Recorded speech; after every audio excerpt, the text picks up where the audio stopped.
everyone, it's Sylvia here from Casino Library and welcome to Tangles on Tuesday. In this series, we're going to take you through the process of creating beautiful art pieces known as Zentangle. Hello everyone and welcome back to Tangles on Tuesday. Thanks for joining us here today. This is week 7 and I thought this would be a good time to go back and look at the tangles that we've learned so far and consider some shading techniques. Now, traditionally, people like to use the graphite pencils and a paper stump, which works as a blending tool. You can also use just a simple soft lead pencil. Now, depending on the effect you want, I'm going to leave it up to you to decide which you would rather use. I personally find the graphite pencil a little bit tricky because if you're too heavy-handed with it, when you're blending, you can't get rid of all of your initial pencil line, and it also can come out just a little bit heavy looking. This one here that I did earlier, I can see that original dark line running through there, which was my original pencil line, and I'm not really happy with that either. But again, just have a play. The soft lead pencil, I find, and it's just a feather touch. You don't want to press hard or anything like that. So I've laid down some lead pencil. I'll take my blending tool, my paper stump, and just gently rub over that. And I found that I can still blend my lead pencil to a point where I'm really happy with that. So that's my lead pencil, that's my graphite. Again, do play with them and just work with whatever you're comfortable with. And at the end of the day, you don't have to blend it all. But I thought I'd go back over the tangles that we've been doing the last 6 weeks and we'll have a look at some shading techniques.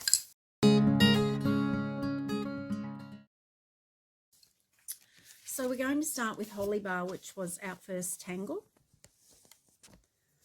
that we learnt. Now, again, I'm going to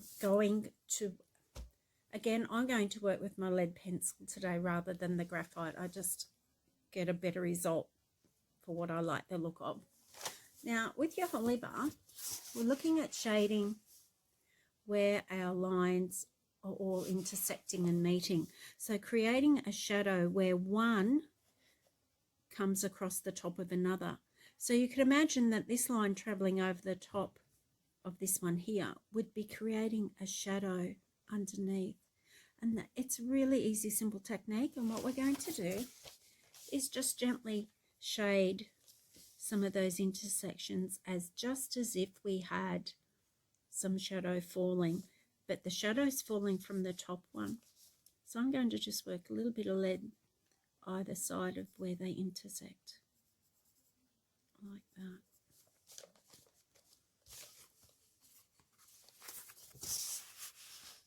So just as I've done here, and I can go through and do that anywhere that I want to create some shadow, and then come back with my blending tool and just gently work that so that in effect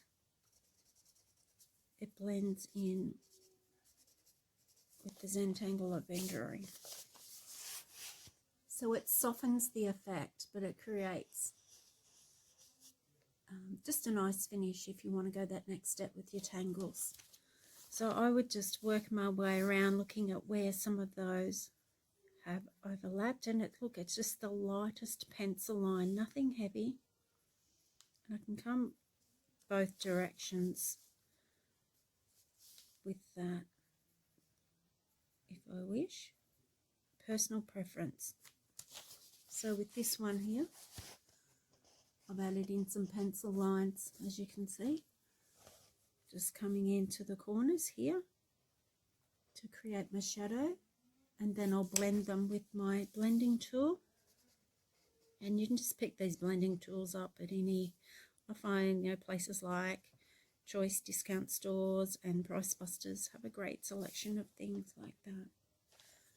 So I've blended it now, creating my shadow.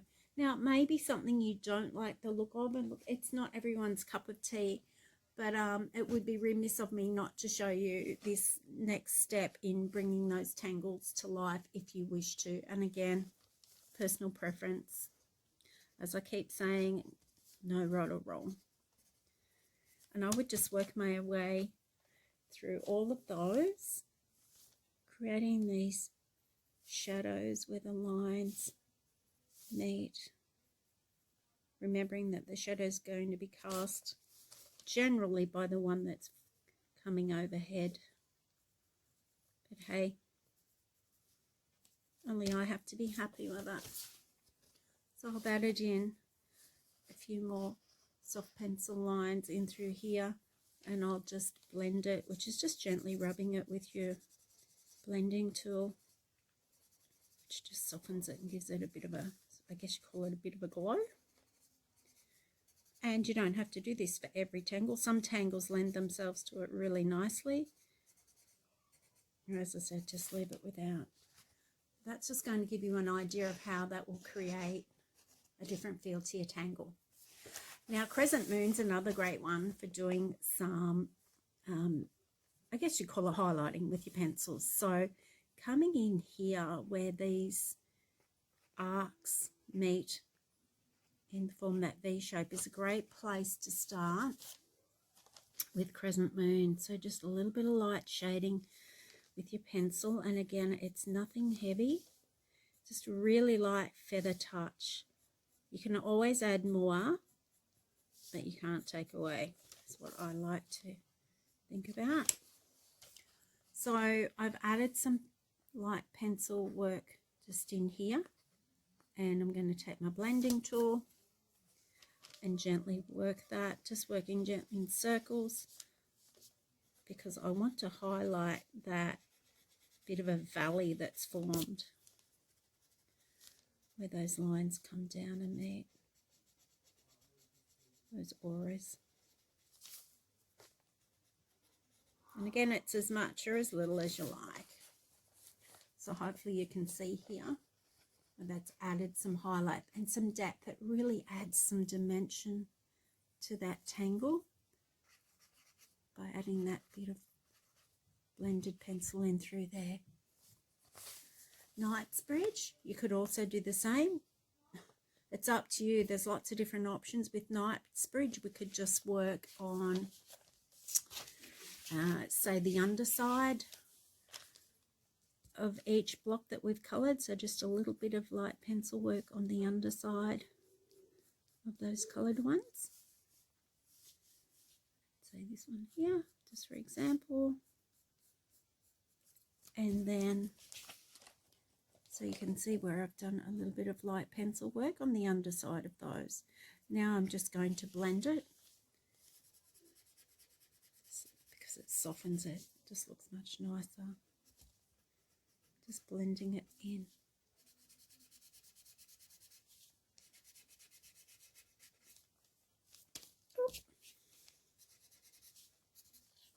So you can see how that's added that highlight, that shadow, and again gives another almost a 3D effect to that tangle. So that's great.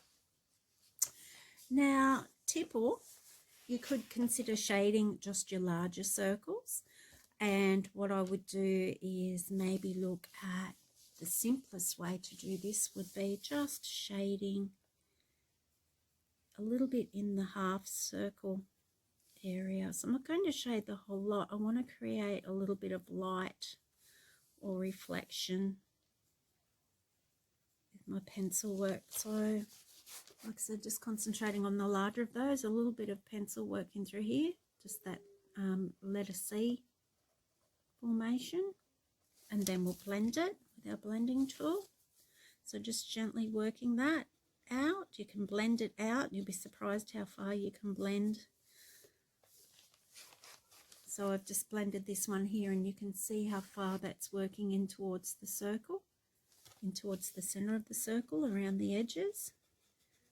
And again, just creating a bit of dimension.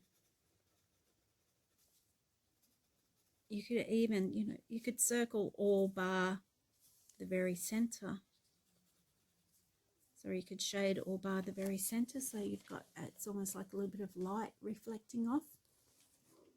So I've done those ones there to give you an idea. So just working on the larger circles of those.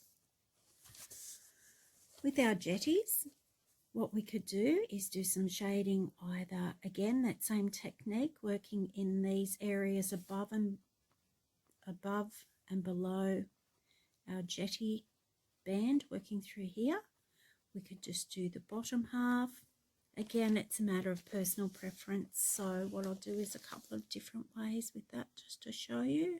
So just working the bottom half, just a little bit of pencil work. And I'm going to blend it, just working it around so you can see the effect that you get with that. You may choose just to work, and again, remember with this, keep moving your card, your paper that you're working with. As you can see, I'm barely adding any pencil at all, any of the lead, because I know that blending it is really going to work it and spread it quite a way. So I'm just going to work that part way across that top and bottom area. So working it across the bottom and across the top rather than up and down on the sides or wherever you choose. Again, play with it. You're not going to get anything wrong, and worst case you don't like it, it's simply a piece of paper. Toss it in the corner and start again.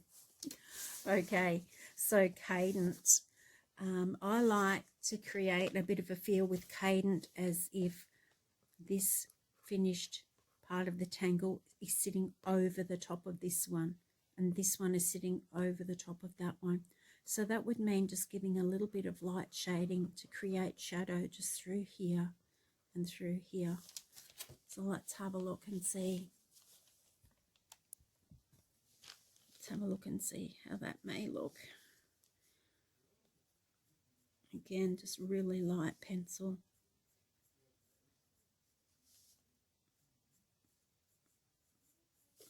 So you can see what I've done there. I've just added my light pencil as if this part of the cadence sits over the top of this one over the top, and so it goes. And then just grabbing my blending tool and again just working that till I'm happy with the soft effect, the shadow effect, as little or as much as you like. And like I said, you know, some people don't like the look of the shading. They feel that it gives it almost a dirty, messed up look. But again, depends. Depends on the mood you're in. Depends on the tangle you're doing. So you can see there, so it's creating that as if that shadow's falling from this one onto here. It's quite effective. So what could I do with my rain tangle? Basically, these ones where I've created an echo, I might just go in and lightly shade just one side of that. So that would involve just a little bit of pencil work, you know, and I may not have to blend it. If I can work it gently enough, lightly enough, I may decide I don't want to blend it. So that's added in my pencil work here, and I would do that for each one. So where the echo has gone all the way around this one, I'm just going to do one side to add that dimension there. So I'll quickly do that to show you. And again, just work lightly, just feather light. So you can see how that's creating a different effect there. I could blend it, and I'll give that a go, see what it looks like. Again, it just smooths it out, softens it, gives it just a nice finish. So you can see where I've blended this one as opposed to this one. I think I'll blend this one too. I just think it's a nicer finish. And done. So I'd keep working my way along each of those. Next up, our betweed. A couple of different ways we could shade this. We could, if we wanted, just shade through the bottom of each of these triangle areas. So that would look something like this, coming up just a small way, that triangular effect. Okay, so I've just added in my pencil work here. Now I'm going to blend it. See how that looks. I'm working it right into this area here where the two parts of my batweed meet, because remember that was a triangle area and that was its own separate area when we were working our batweed. Really bringing it in there where I've got most of my lines coming down and merging, so I really want to highlight that. Then it can be that simple. The other thing I could choose to do is maybe just highlight what I call the arms of this particular tangle. So that might look something. Actually, what I'll do is just highlight the center, and then I can work out to the arms just to show you what that would look like. Okay, so I've just added in some pencil work just in that center area there. Now I'll just blend it. I'm going to blend it working out from the center. Again, that really nicely. Sorry, and again that softens it really nicely. Working it up each of those arms, so to speak.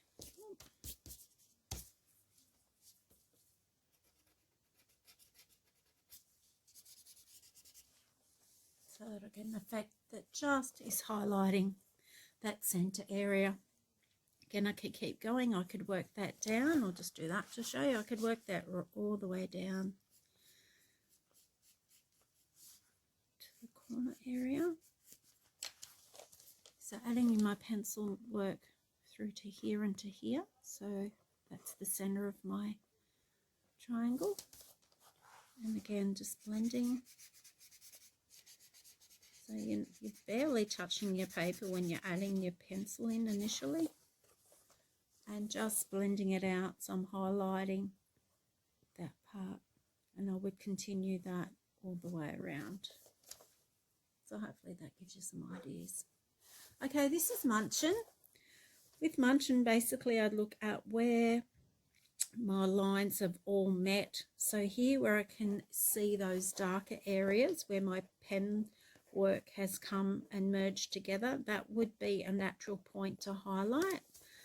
So in doing that, I would just add the tiniest bit of pencil in that center area. And look, you can barely see where I've done that, which is here. But now I'll just blend it, and that will bring it to life. Okay, so I've highlighted this area here. I'll do the same here. Just the tiniest bit of pencil, it's hardly anything. And just blending it out, but blending it so that I'm not blending the pencil to cover up my entire part of the tangle. So you can see that there, I hope, that effect. So I'd keep working. I might do a little bit here or here. Here I would blend it outwards, following the direction of the lines. Here I would blend up, coming out, and just looking at where those natural dark areas are and following the directions of those lines and just blending outwards like that. So hopefully that gives you a bit of an idea with that. So squid, I look at highlighting the center of my tangle and working a little bit out towards the arms. So I may just do a really light shading with my pencil. And again, it's so light, you may not see that. Hopefully you can. And then blending it will really bring that up and bring it into play. And I sometimes find that I've got enough there that I can push that out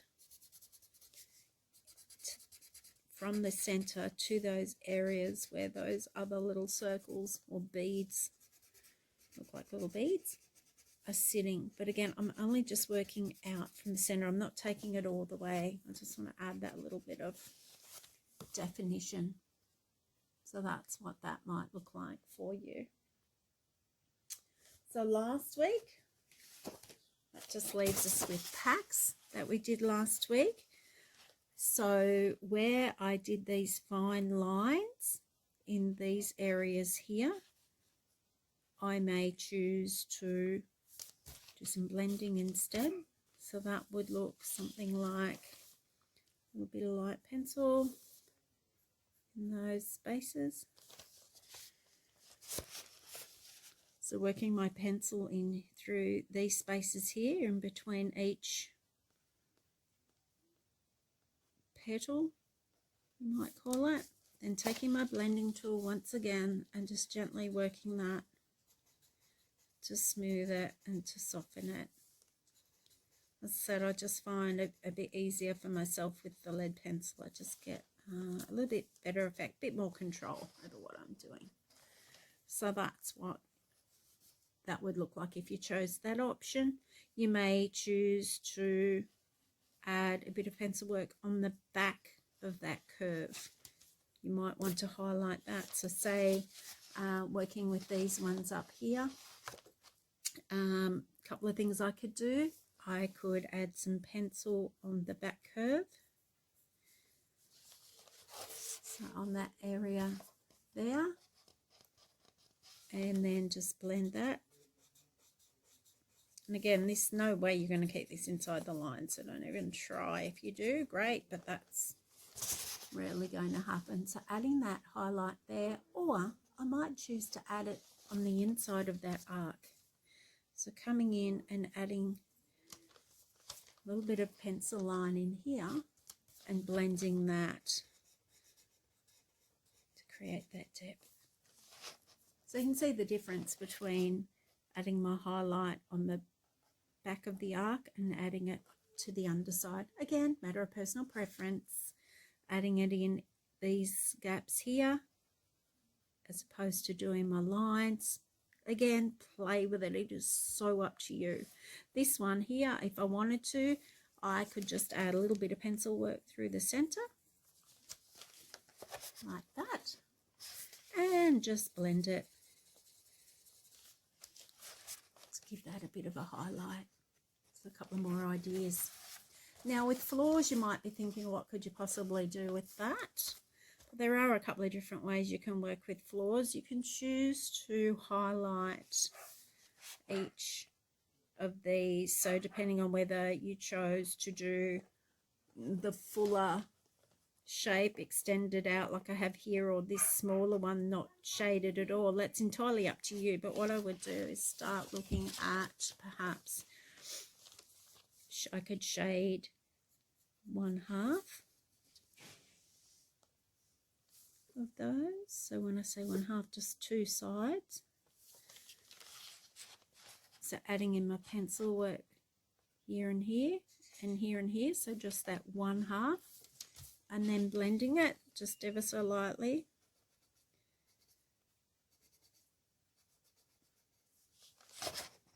To create my shadow. Oh, it does make such a difference to your tangle. And you don't have to shade every single tangle that you do.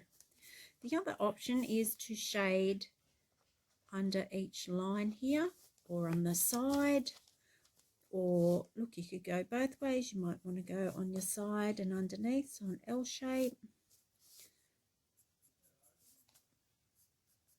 So adding in my pencil lines here, as you can see, that L shape, and then blending that.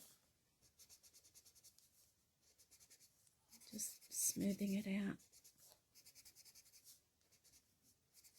And remember, when you're looking at this, because you're working so closely with it, like I'm doing now, I'm thinking, oh, that looks terrible. But remember to always stand up or step back and take a look, because you'll get a true appreciation of how effective that is in creating depth and dimension for you. So that's a couple of blending techniques that I was wanting to show you today. So Have a play. Have a look at that. As I said, try your normal soft lead pencil. If you have a graphite pencil, try one. Don't go out and buy one especially. Start with what you've got, a lead pencil. You may find that you may be able to blend with a cotton tip, a Q-tip, if you don't have a blending tool. But you will pick them up at any of those discount shops that we have loads of around.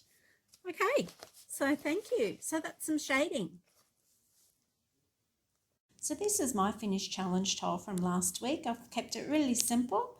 I've created my packs in the center of my tile and taken my floors and extended it to the very edge, and also colouring every second diamond shape just to keep it light and airy feeling.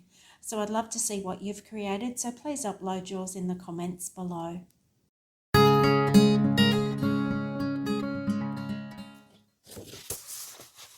So your challenge for this week is to actually go back, taking a look at your practice sheets that we've been working with, and just have a play with some of those shading techniques.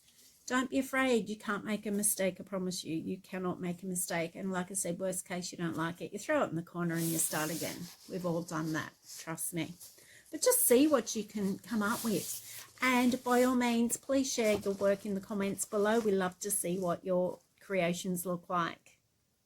In the comments below, you'll find a link to the practice sheet that I've been using here today.